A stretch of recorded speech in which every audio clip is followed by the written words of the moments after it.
Y'all know what's going on. It's time for another episode of Doing Time with Joe. I'm your host, Joe Break, and welcome to the show, y'all. Look here, C-Nut sitting at the kitchen table with the gun laying right there in the middle of the table, and his wife, she's sitting right there. She's looking at it. She's got disgust written all over her face, but C-Nut, he's sitting there, he's got a panic looked over his face. What's going on right now? In his mind, he's thinking about them 27 years he just did. He's on his way back more than likely. He got two issues to deal with. He just shot a gang member, even though it's on the same, set that he's on, well, Crip set anyway. And now he's a felon in possession of a gun. He been living the life, and she didn't even know it. Now, he ain't been out there in the street full flash bandana up and all this and that, right? But what you doing with a gun? So she looks at him. She said, what are you going to do? And he looks back at her. Imagine how this conversation would look. You feel what I'm saying? Think about this now, especially for the women out there that dedicate your time, and your effort, and you give everything that you have to a relationship with somebody in the penitentiary, and they make all of these promises to you, and then they get out, and then early on, you find out that it ain't real. So imagine her feelings and how she's looking at him right now. And then imagine him looking back, realizing in his mind that the gig is up. The gig is up. So when he looks at it, he's got this look of pain and hurt and disappointment on his face for the situation that he put her in. And he says, I don't know. I don't know what I'm going to do. And she says, you better do something. Because if you don't, you're leaving here. And for the first time in his life, since he's become a gang member, he did what a lot of gang members refuse to do. He said, help me. And it was something about the way that he said help me. It was guttural. It came from deep down in him. And it had pain wrapped all around it. It had desperation wrapped all around it. And she knew when he said it that he meant it. He was begging for somebody, her, to help him, because he didn't know what to do. All of the ideas that he had, the things that he thought that he needed to do, have always gotten him into trouble and made the situation worse. Now, when it's looking dark and bleak, he's asking her for help. Now the question is, for her, and she says it to him, how? How can I help you? How am I supposed to help you? What am I supposed to do? And he looks at her. I don't know, but I need you to help me. She don't know what to do. She don't have a clue as to how to help him. Who does in a situation like that? How many people know what to do in a situation like that? How do you help somebody like that? All his life, he's been a gangbanger.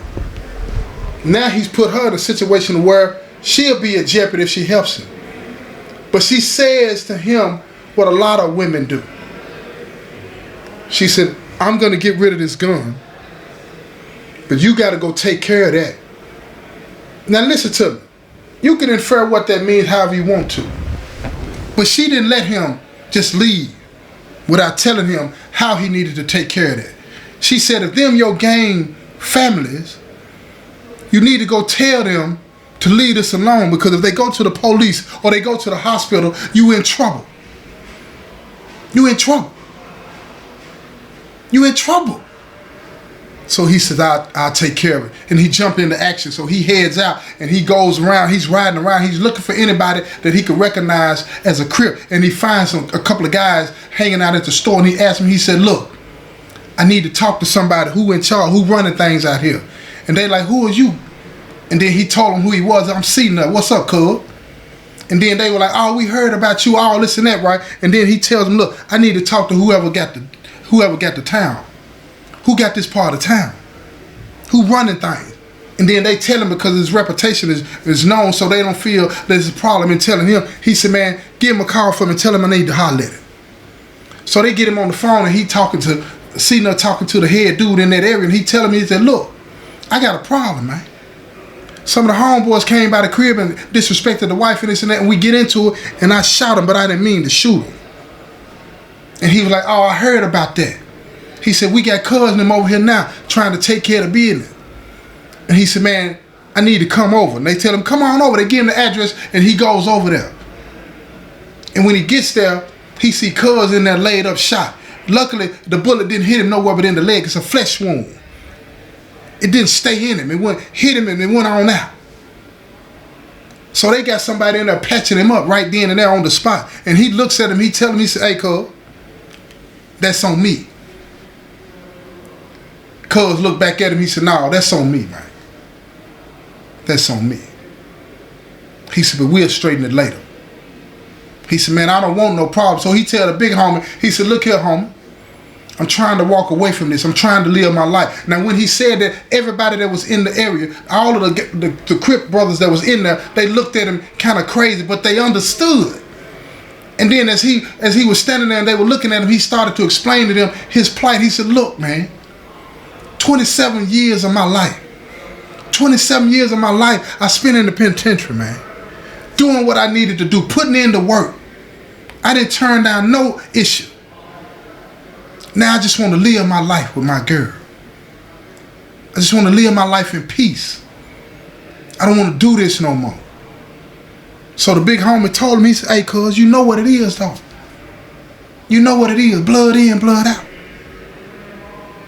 So C-Nut looked at him. He didn't really want to go through that, but he said, hey, big homie, let's get it over with and let you do what you do, man. He said, but I got to be free to live my life. So the big homie looked at him. He tell him, he said, are you sure this is what you want to do?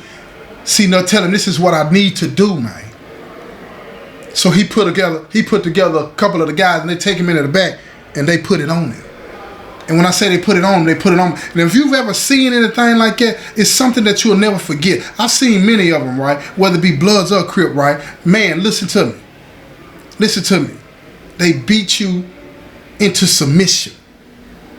They beat you into submission. And that is the way to leave. Very few people that I've heard of were able to walk away from that lifestyle without getting beat down. Very few. Very few. And I don't know the circumstances why they were able to do it and all this and that, right? But very few. But it's not something to be taken lightly. It's way worse than when you get jumped in. It's way worse. Way worse. Because they feel like you're walking away from them, you abandon them. But because of the respect that they had for him, they didn't do the worst they could have done. And when it was over, he was beaten, bloody, and he looked bad. But he knew that that pound of flesh had to be the payment for all the things that he had done. All the things that he had done, he was willing to accept that because he wanted to live this life free of that and not having to live that. Yeah, it was going to take time for his mindset to be fully free of it, but this step had to be taken.